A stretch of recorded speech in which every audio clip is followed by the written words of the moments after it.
English task of grade 3. Students, follow your instructions. Make your work neat and clean. Write date. Take help from your elders. Now come to activity number 9. In this activity, complete each sentence with a common noun or proper noun. Okay, what is common noun? The name of common person, place or thing. For example, boy, girl, table, chair and school. Okay, now proper noun. Proper noun is the name of specific person, place or thing, like Ali, Faisal Mosque, Allied School and Joyland.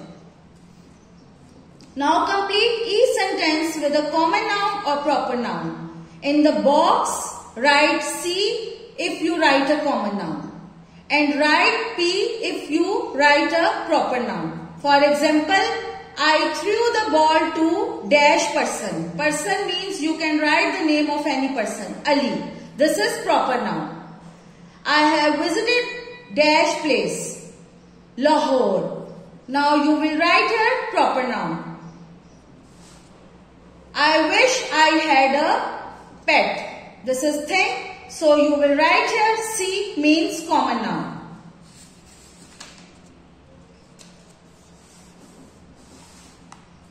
Now activity number 10.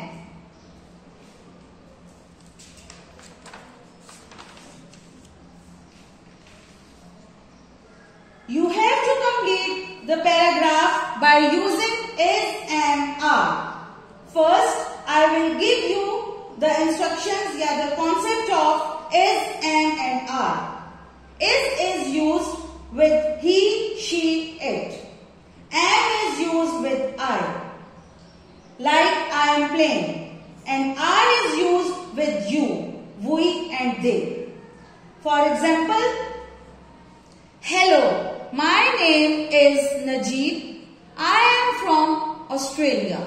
I am 13 years old and I am a student at a secondary school. My father is a teacher and my mother is a nurse.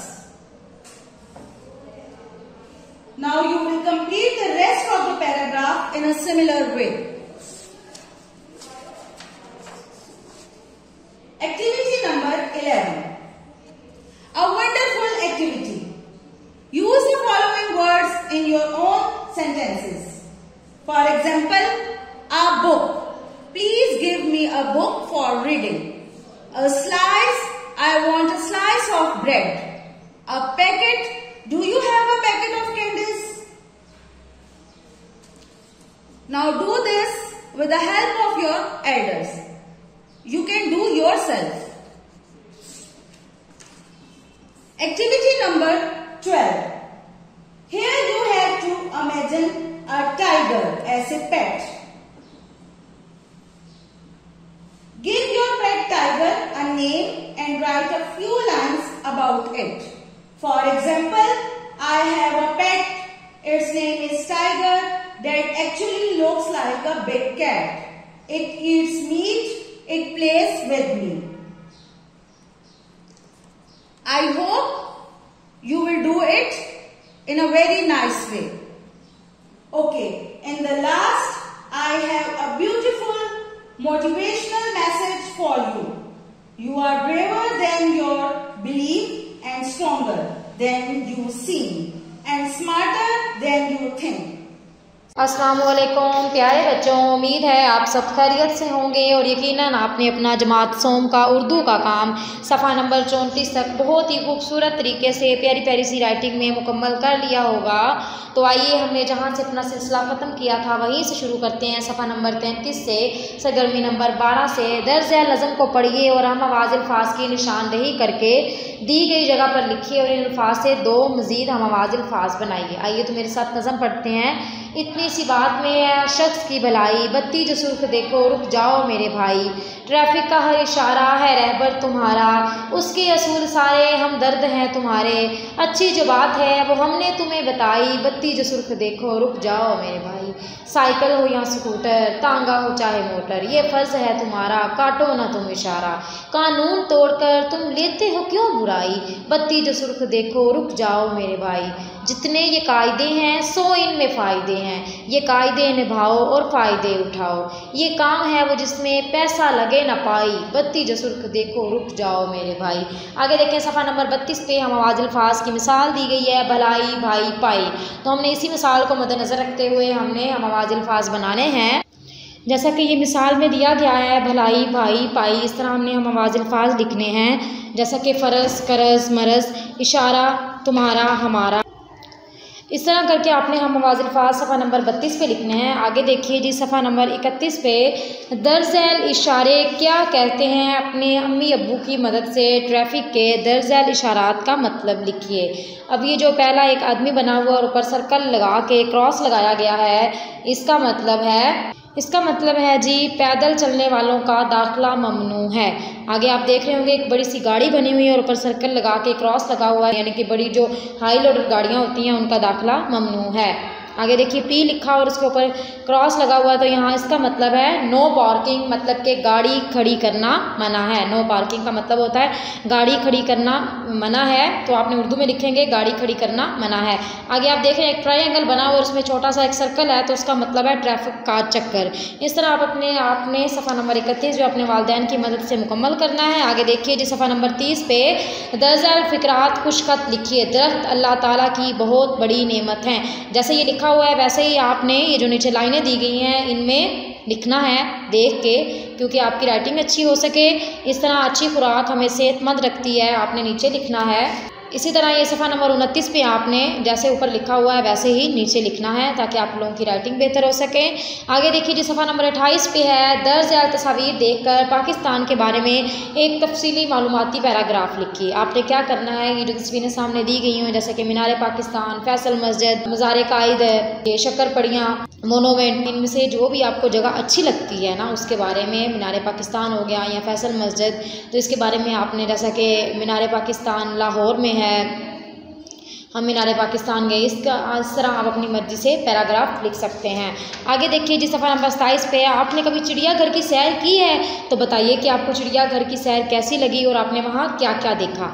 तो अगर आप चिड़ियाघर गए हैं तो वहाँ जैसा कि आप लोग जानवर देखते हैं, वहाँ पे आप बहुत ज़्यादा ये शेर, हाथी वगैरह वहाँ देखते हैं। वहाँ आपने उसको कुछ खाने वगैरह को किसी जानवर को दिया हो, जिस तरह बंदर होते हैं तो हम उनकी तरफ केले फेंकते हैं, या कोई भी हमारे हाथ में जूस वगैरह भी हो तो वो हमसे छीन के खा लेते हैं। इस तरह करके आपने चिड़ियाघर का जो भी आपका तजुर्बा है आपने लिखना है। आगे देखिए जी सफ़ा नंबर 26 पे आते हैं, आपने गर्मियों की छुट्टियाँ कैसी गुजारी, आप अपनी छुट्टियों में कहाँ कहाँ गए और इन छुट्टियों में कौन कौन सी नई जगह देखी, इन सब के बारे में एक पैराग्राफ लिखिए।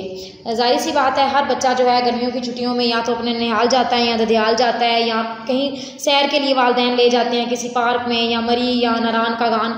अगर आप किसी भी जगह पे गए हैं गर्मियों की छुट्टियों में तो आपने उसके बारे में पैराग्राफ लिखना है और अपनी लिखाई में, अपनी तकनीकी लिखाई में, अपने अल्फाज में आपने ये पैराग्राफ लिखना है।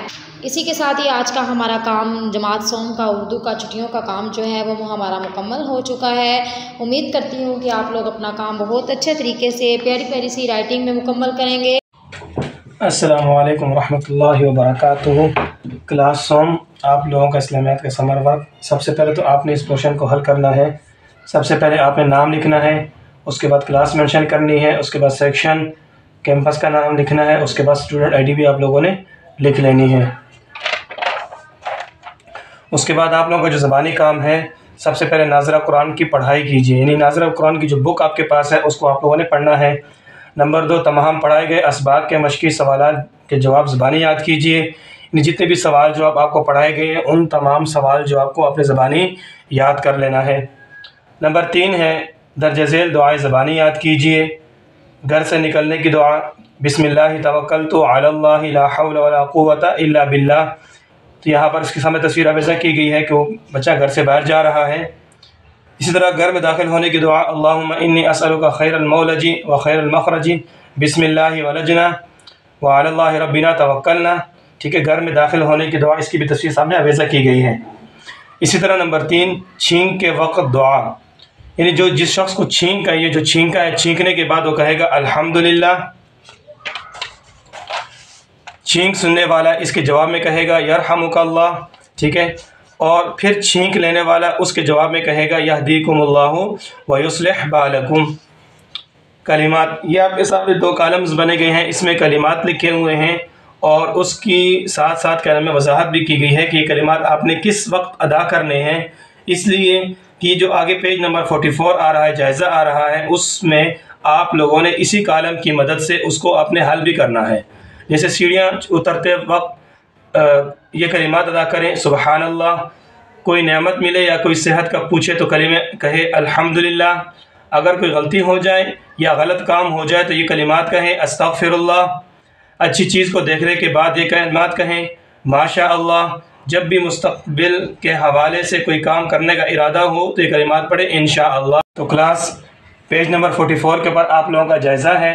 जायज़ा में जो सबसे पहले आपसे पूछा गया शैतान के हमले से बचने के लिए क्या पढ़ना चाहिए, तो ये जो आपका बैक कॉलम है इसके अंदर ये नहीं लिखा गया, तो इसका बता दें कि शैतान के हमले से बचने के लिए आऊज़ु बिल्लाहि मिनश शैतानिर रजीम पढ़ना चाहिए। नंबर 2, हमें हर अच्छा काम करने से पहले क्या पढ़ना चाहिए, तो ये भी इस कॉलम के अंदर नहीं दिया गया, ठीक है। हमें हर अच्छा काम करने से पहले क्या पढ़ना चाहिए, बिस्मिल्लाह पढ़ना चाहिए, क्योंकि हदीस के अंदर आता है कुल्लु अम्रिन ज़ीबालिन लम युब्दा फ़ीहि बिस्मिल्लाह फ़हुवा अबतर, कि हर वो अच्छा काम अगर उसकी शुरुआत बिस्मिल्लाह से ना की जाए तो वो काम अधूरा रह जाता है, ठीक है। तो बिस्मिल्लाह पढ़नी चाहिए। नंबर 3 है सीढ़ियाँ चढ़ते हुए और उतरते हुए क्या पढ़ना चाहिए, इसके इस कॉलम के अंदर क्या नाम है जवाब मौजूद है, आपने इसका जवाब इस कॉलम के अंदर ढूंढ के लिखना है। नंबर 3, गलत काम को देखकर या गलत काम हो जाए तो क्या पढ़ना चाहिए, इसका जवाब भी इस कॉलम में मौजूद है, पेज नंबर 45 के इस कॉलम में। नंबर 5, हमें अल्हम्दुलिल्लाह कब पढ़ना चाहिए, इसका क्या मतलब है, तो ये भी आपका पेज नंबर 45 पर मौजूद है। इससे देकर आपने इसका अल्हम्दुलिल्लाह कब पढ़ना चाहिए ये भी लिखेंगे और साथ इसका मतलब भी लिखा हुआ है वो भी आप लोगों ने लिख लेना है। ये पेज नंबर 44, इसके जो लास्ट 3 क्वेश्चंस हैं इसका आंसर आप लोगों का पेज नंबर 45 इस कॉलम के अंदर मौजूद है। उसके बाद सरगर्मी नंबर 1 जो है दर्ज झेल हरूफ मुक़त्ताअत दिए गए हैं, इनको पढ़िए और हरूफ मुक़त्ताअत के सामने सूरत नंबर और आयत का नंबर लिखिए। यहाँ पर आप हजरात के सामने 14 के 14 हरूफ मुक़त्ताअत लिखे गए हैं, तो आप लोगों ने जैसे मिसाल में देता हूँ कि अलिफ लाम मीम, ये सूरत नंबर 2, यहाँ पर आप 2 लिखेंगे, आयत नंबर 1, ठीक है। इस तरह आप लोगों ने इसको कंप्लीट कर लेना है। इस पूरे कॉलम को आपने क्या नाम है इसी तरह फिल करना है। सिर्फ आप लोगों ने देखना है कि ये कौन से सूरत के अंदर है, उस सूरत का नंबर और उस सूरत की किस आयत में है, तो आयत नंबर का नाम है आपने लिख लेनी है। ये कुरान से आप लोगों ने इसको कंप्लीट करना है। और आखिर में मैं आपसे ये कहना चाहूँगी अपना और अपने वालिदैन का और अपने बहन भाइयों का ख्याल रखने के साथ साथ हमें जानवरों का भी ख्याल रखना चाहिए। जैसा कि आजकल गर्मी है तो जो परिंदे हैं, चिड़िया वगैरह, उन्हें बहुत प्यास लगती है, तो हमें क्या करना चाहिए, अपने छतों पे मिट्टी के बर्तन या किसी भी खुले बर्तन में पानी रखना चाहिए ताकि चिड़िया वगैरह या कौवे वगैरह जो भी परिंदे आएँ वो पानी पी सकें। इसी के साथ ही मैं आपसे इजाज़त चाहूँगी। अल्लाह हाफ़िज़।